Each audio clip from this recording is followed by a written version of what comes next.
Saturday night, VXN. What is it? The VXN is the Nasdaq-100 Fear Indicator. Basically, you can read the description there I have. We gapped up.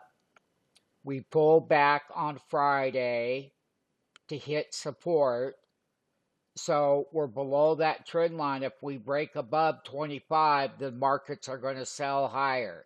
We have current support at the moving averages right through this consolidation phase with the big breakout, and then we had a sell program. If we continue to go higher, then markets will go lower.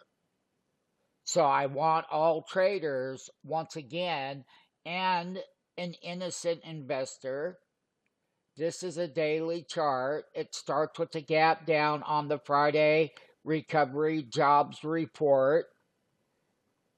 When we see them go higher and we testing resistance, that's the last pullback. But I can tell you a break above 25 means trouble for the markets. We'll see on Monday. It is the month of November. We have a lot of companies coming out. Sign up for the free 5-day trial. Watch this indicator as carefully as you can.